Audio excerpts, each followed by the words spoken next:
Do you feel that no matter how much you pray, heaven seems silent, or you just can't find the right words to speak to God? Today in the Gospel, Jesus performs an intimate and powerful gesture that breaks every barrier of communication. If you feel trapped by isolation or fear, stay with us, because today, Jesus has one specific word for you that will change everything.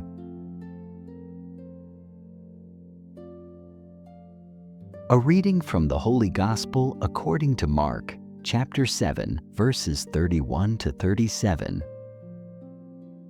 At that time, Jesus left the district of Tyre and went by way of Sidon to the Sea of Galilee, into the district of the Decapolis, and people brought to him a deaf man who had a speech impediment and begged him to lay his hand on him. He took him off by himself away from the crowd. He put his finger into the man's ears and, spitting, touched his tongue.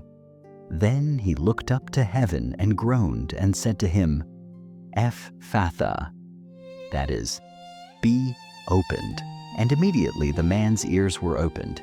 His speech impediment was removed, and he spoke plainly. He ordered them not to tell anyone, but the more he ordered them not to, the more they proclaimed it. They were exceedingly astonished, and they said, "He has done all things well. He makes the deaf hear and the mute speak, the gospel of the Lord. Praise to you, Lord Jesus Christ."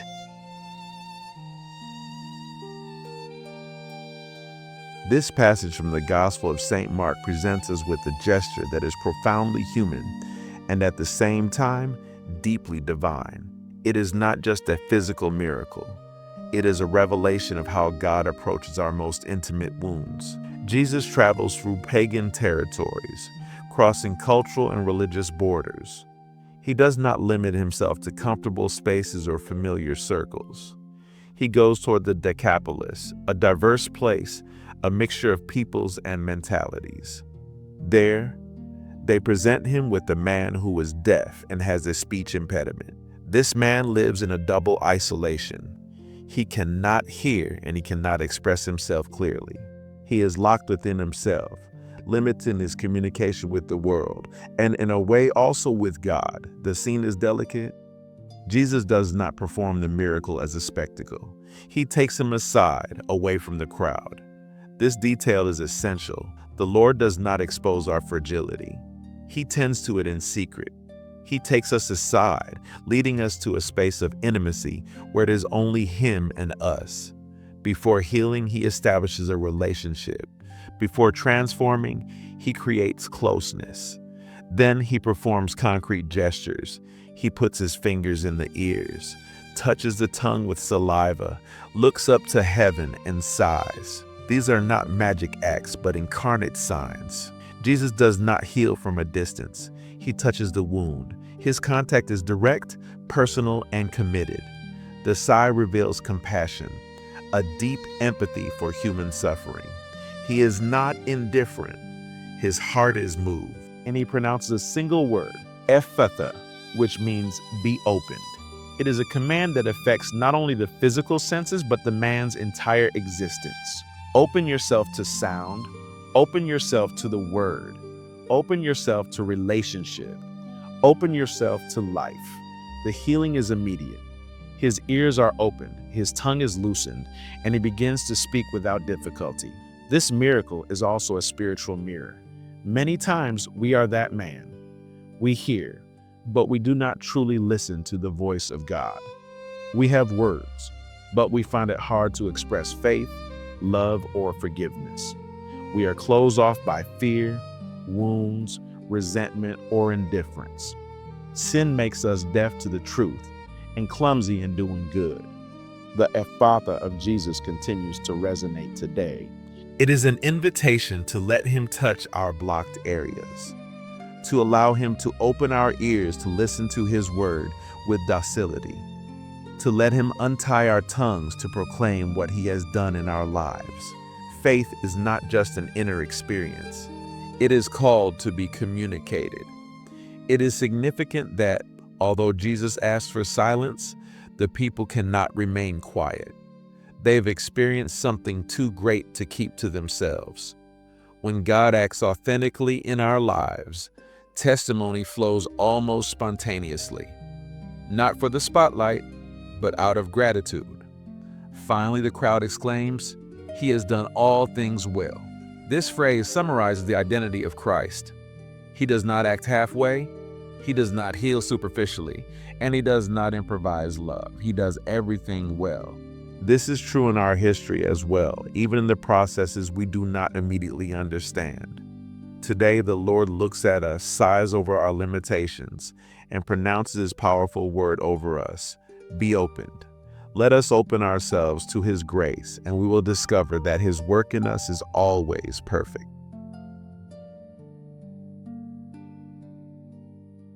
Lord Jesus, today I approach you with a humble heart, remembering that moment when you traveled through distant lands and were presented with a deaf and mute man. You did not reject him, you did not ignore him or leave him in the middle of the crowd. You took him aside. Today, I also ask you to take me aside, to lead me to that intimate space where it is only you and I, far from the noise that distracts me and the voices that confuse my soul. I recognize, Lord, that I am often like that man in the gospel. I have ears, but I do not always listen to your voice. I listen to the world, its opinions, its fears, and its hurry, but I struggle to stop and attend to your word. Hardened by worries and distracted by the superficial, I become deaf to your calls. Open my ears, Lord. Pronounce your Ephphatha over me and break every inner resistance that prevents me from hearing you clearly. I also recognize that my tongue is tied. I find it hard to speak about you with freedom.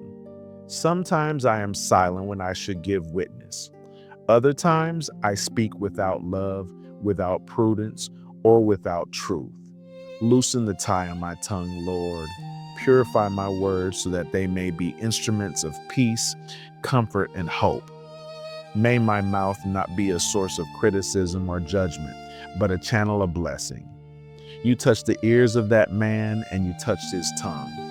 You were not afraid to approach his fragility. Today, I beg you to also touch my deepest wounds, those I hide even from myself. Touch my painful memories, my failures, my fears, and my insecurities. Touch what prevents me from opening myself fully to you and to others. May your touch heal what is damaged and restore what is broken. Lord, the gospel says that you looked up to heaven and groaned. That sigh reveals your compassion, your union with the Father, and your pain in the face of human suffering. Teach me to also look to heaven in the midst of my struggles. May I not remain locked within my limits, but lift my gaze toward the Father, trusting that everything you do is full of love and wisdom. Give me an open heart, Lord, open to correction, open to learning, open to forgiveness. May I not live locked in pride or self-sufficiency. May I know how to recognize my need for you. Without your grace, I remain closed. With your presence, everything is transformed. Just as that man began to speak without difficulty, grant me the grace to announce your wonders with joy. May my entire life proclaim, with deeds more than words, that you do all things well. May those around me discover the trace of your work in me. Today I place myself in your hands, Jesus. Touch my ears, touch my tongue, touch my heart. Pronounce your powerful word over me. Be opened. And may I, open to your love, live each day listening to you with fidelity and telling the world of your mercy. Amen.